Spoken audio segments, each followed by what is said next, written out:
Back to my channel प्रकाश शनागन। आज की खबर आपको बता देते हैं। अतिथि शिक्षकों का नया आदेश जारी हुआ है। सीएम का नया फरमान जारी। नियमितीकरण की आस में बैठे हैं मध्य प्रदेश के अतिथि शिक्षक। आपको बता देते हैं कि मध्य प्रदेश में फिर से अतिथि शिक्षकों का पोर्टल GFMS खोल दिया गया है और आपको बता देते हैं सत्यापन वेरिफिकेशन और कर सकते हैं। इस तरह से आपको बता देते हैं कि देवास में 25/8/2022 को अतिथि शिक्षकों ने नियमितीकरण व बोनस अंकों को लेकर दिया ज्ञापन। बरेठा अतिथि शिक्षकों के एक प्रतिनिधि मंडल ने कर्मचारी संगठन कार्यालय और पहुंचे राष्ट्रीय सचिव विष्णु वर्मा को ज्ञापन दिया है। इसमें नियमितीकरण की मांग की है और बोनस अंक पर चर्चा की है। जानकारी के अनुसार बता देते हैं कि मध्य प्रदेश के अतिथि शिक्षकों को जल्द से जल्द अतिथि शिक्षकों को नियमितीकरण करने की पहल की गई है। इसमें भरत पटेल ने जानकारी दी है।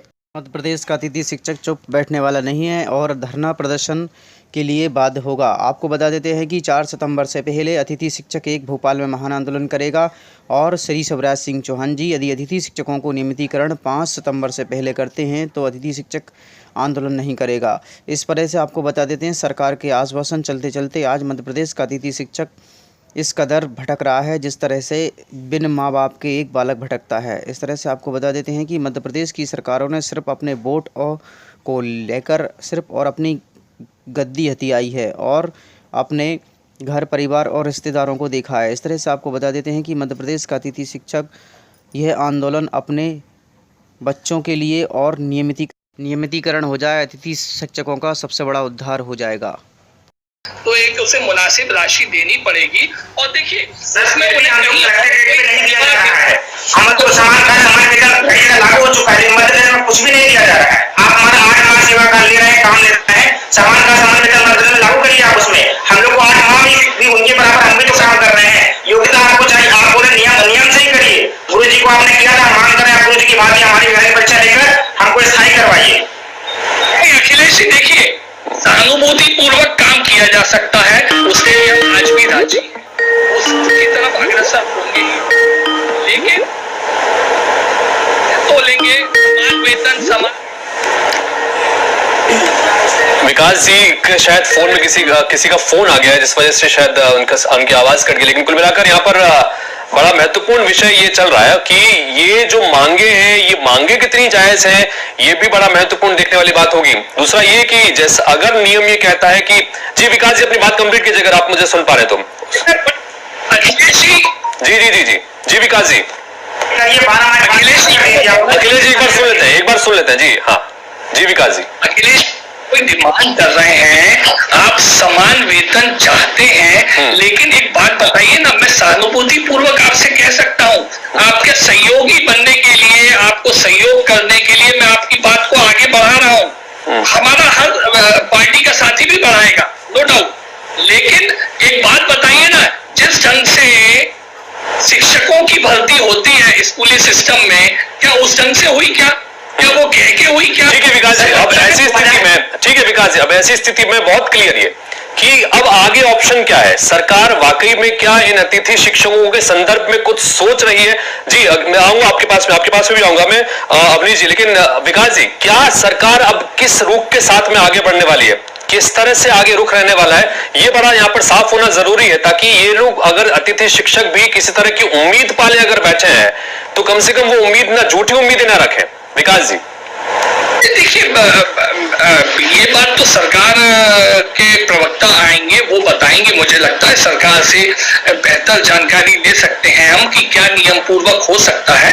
आपने देखा होगा कि जब हम अध्यापकों को रेगुलर करने गए थे शिक्षक के रूप में तो कितनी दिक्कतें आती थी, जगह बार बार लीगल प्रॉब्लम्स आए थे। कांग्रेस के भी लोगों ने उसमें लीगल अड़ंगे डालने का प्रयास किया था। सरकार तो शिक्षा को बेहतर करने के लिए कदम उठा रही थी। विकास जी मेरे पास समय की कमी है, बहुत संक्षेप में, क्या अतिथि शिक्षक उम्मीद सरकार से रखें या ना रखें? रखनी चाहिए। अभी अखिलेश जी ने प्रॉब्लम बताया। अवनीश जी अपनी बात रखिएगा बहुत संक्षेप में अवनीश जी। देखिए शिवराज सरकार ने पहले दिन से अतिथि शिक्षकों के भविष्य के साथ खिलवाड़ किया है, उनको सिर्फ उपयोग किया, यूज किया। देखिए मैं बताना चाहता हूं कि नियुक्तियां जो होती है इस तरह की 3 तरह की, एक तो 89 डेज पर होती है, एक डेली बेसिस पर होती है, अंशकालिक होती है।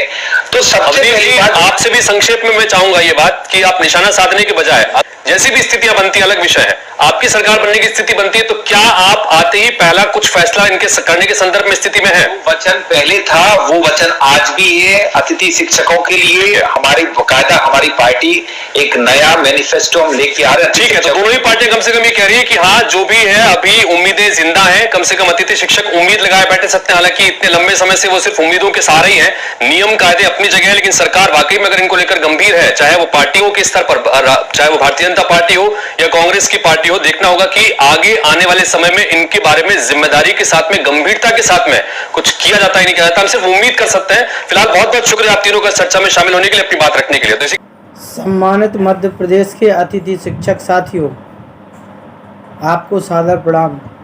मैं भूपेंद्र सविता, जिलाध्यक्ष निवाड़ी एवं कोर कमेटी सदस्य भोपाल, आप सभी से हाथ जोड़ करके विनम्र निवेदन करता हूं कि विगत कुछ दिनों से हमारा कोई भी आंदोलन भोपाल में नहीं हो पाया है, क्योंकि प्रशासन ने उसको होने नहीं दिया एवं ना ही अनुमति प्रदान की है। परंतु काफ़ी लंबा अरसा गुजर गया है, शिक्षक दिवस हमारे पास में है और हम सबको एकजुटता का परिचय देना चाहिए। हम सभी को आगे आकर के कदम बढ़ाना चाहिए, हौसला बढ़ाना चाहिए, हमारी आवाज़ को बुलंद करना चाहिए। भले ही हम भोपाल ना पहुंच पा रहे हों, लेकिन 5 सितंबर के पहले 4 सितंबर को रविवार का दिन है। उस दिन हम प्रत्येक जिलों में अतिथि शिक्षक न्याय यात्रा निकालें, जो कि संदेश सभी मीडिया में जाएगा एवं अतिथि शिक्षकों की जायज़ मांग सरकार तक पहुंच पाएगी। परंतु ज़रूरत है कि 52 जिलों में एक साथ न्याय यात्रा निकाली जाए। इसलिए मेरा सभी अतिथि शिक्षक साथी एवं शिक्षिका बहनों से विनम्र निवेदन है, हमने पढ़ाने में 10-15 साल का बेशकीमती समय दिया है। अब एक ऐसा समय आ गया है कि हमको अपनी मांग प्रखर करनी चाहिए। सिर्फ घर बैठने से नहीं, हमारे कई एग्ज़ाम होते हैं, हम भोपाल जाते हैं, ग्वालियर जाते हैं, इंदौर जाते हैं, उन एग्ज़ाम को दे करके आते हैं। लेकिन इस बार अपने जिलाध्यक्ष, ब्लॉक अध्यक्ष से संपर्क करके उनसे कहिएगा आप लोग कि हम अतिथि शिक्षक न्याय यात्रा का समर्थन करते हैं, कृपया प्रत्येक जिले से न्याय यात्रा निकाली जाए एवं जो भी संबंधित क्षेत्रीय विधायक महोदय हैं उनसे ज्ञापन दें, उनसे समर्थन में लेटर लिखवाएं और वो मुख्यमंत्री तक विधायक महोदय भिजवाएं। ऐसे हमें प्रयास करना पड़ेगा। ज़रूरी नहीं है कि भोपाल जाएं, जब आंदोलन हो तभी वहाँ हमारी मांग रखी जाएगी या शासन तक हमारी बात पहुँच पाएगी। शासन बहुत अच्छे से जानता है, लेकिन वो ये भी बात कर रहा है कि इन लोगों में सक्रियता अब है या नहीं है, या संगठन निष्क्रिय है। संगठन की सक्रियता व्यक्ति विशेष से ना होकर के प्रत्येक अतिथि शिक्षक के अंदर होनी चाहिए। प्रत्येक अतिथि शिक्षक को ये सोचना चाहिए कि ये हमारा हक, अधिकार और सम्मान की लड़ाई है, हमारे बच्चों के फ्यूचर की लड़ाई है। जो बेशकीमती समय यदि हमने मध्य प्रदेश के बच्चों को शिक्षित करने में दिया है, तो आज ये समय आ गया है कि हम उस आवाज़ को उठाएं, अपने ज़िले में, अपने तहसील स्तर पर न्याय यात्रा का आयोजन करें एवं अपनी मांग सरकार तक पहुंचाएं। इस बात पर तो इस तरह से आपको बता देते हैं कि मध्य प्रदेश में अतिथि शिक्षकों के लिए अब एक इस तरह का प्रारूप निकालकर प्रिंसिपल दे रहे हैं और अपनी जानकारी भरकर स्कूलों में जमा करना होगा। इसमें मध्य प्रदेश के अतिथि शिक्षकों का पूरी जानकारी रहेगी, पूरी फीड रहेगी। और दूसरी तरफ आपको बता देते हैं जितने भी उत्कृष्ट विद्यालय थे उनके प्रिंसिपलों का ट्रांसफ़र कर दिया गया है, क्योंकि सीएम राय जो स्कूलों में प्राचार्य थे उन्हें अन्यत्र जगह भेज दिया गया है। इस तरह से आगामी आदेश तक अस्थायी रूप से यह आदेश जारी हुआ है और कई प्रिंसिपल जो सीएम राय स्कूलों में थे उन्हें गृह के ज़िले में भेज दिया गया है। इस तरह से आपको बता देते हैं आगामी आदेश तक क्या होता है और क्या नहीं होता है। इस तरह से जितने भी प्रिंसिपलों का ट्रांसफ़र किया गया है वो इस तरह से आपको स्क्रीन पर दिखाई दे रहा होगा।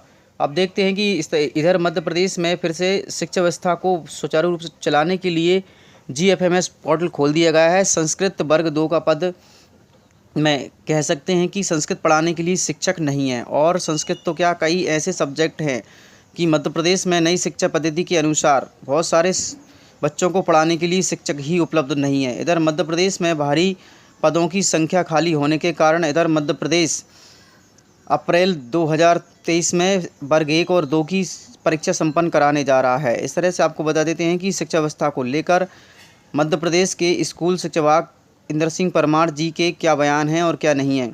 इधर मध्य प्रदेश के यदि मुख्यमंत्री श्री शिवराज सिंह चौहान अतिथि शिक्षकों को नियमितीकरण कर दें तो पूरे मध्य प्रदेश की शिक्षा व्यवस्था में सुधार हो जाएगा, क्योंकि पूर्व में आपको बता देते हैं कि 2022 में अतिथि शिक्षकों का रिजल्ट पढ़ाने का 99% रहा था।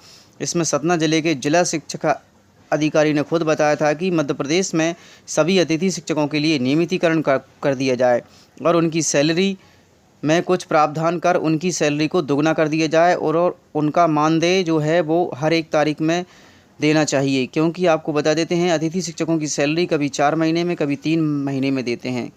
तो इस तरह से अब देखते हैं कि शिवराज सिंह चौहान जी के क्या बयान आते हैं। शिवराज सिंह चौहान जी ने किया विदिशा का भ्रमण।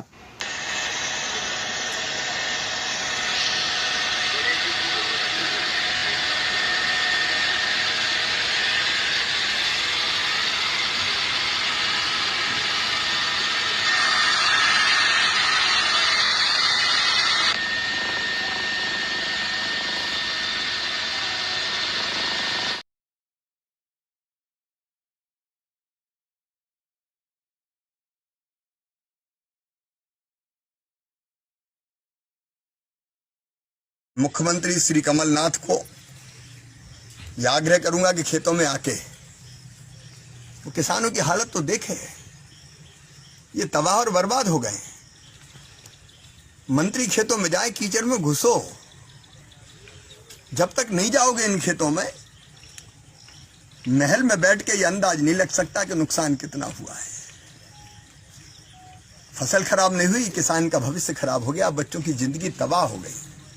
दद्दा बहुजे केसो और दारे गौ है हल्को सो, सोयाबीन हम बे नहीं पाए, मैंगो बीज कहाँ से लाए, बोनी में सब धर गौ गानो, फसलों को है नहीं टिकानो, सारो अब आ नहीं रहो तानो, जिज्जी को काय धर दो गानो, ट्रैक्टर धरो धरो चिल्लावे, महंगो डीजल कहाँ से आवे, सरकारें रही गर्रावे, महंगाई हर रोज बढ़ावे, भज गया खाबे को मन कर रहो, महंगो तेल को लेके धर रहो, फट फट को सोई तेल बढ़ा गो, दद्दा दो ही टाइम घर आ रहो, बनिया दए हैं बत्ती भारी, कह रहो चुका जाओ दारी, सोनी कह रहो गानो ठा ले, ना तरया के साब करा ले, बैंक बारी वसूली हुआ में, कुड़की की धमकी दे जा में, बाल बच्चों कैसे पढ़ा में, फीसों पैसा कहाँ से ला में, 2 बच्चा बीमार डरे हैं, 3 दिना से घर ही परे हैं, अस्पताल लोग कैसे जा रहे, पहले से उनके पैसा आ रहे, किसान रोज खुद खुशी है कर रहे, बेचारे मजबूरी में मर रहे, बैठे बैठे नेता का कर रहे, बे तो चल्ला में पानी भर रहे, बहन धरी हैं 2 ब्याबे, घर में नैया दानो खाबे, खेती बेचे सो नहीं बिक रही, जब तक बंधक नहीं हट रही, सब किसान से विनती हमारी, महंगाई हो गई है भारी, अब आ गई किसान की बारी, हक लेने की करो तैयारी, शेयर करो मोदी लो जावे, किसान की दशा समझ में आवे, हम किसान पे संकट भारी, पीएम मदद करो हमारी। Thanks for watching, like and comments and subscribe.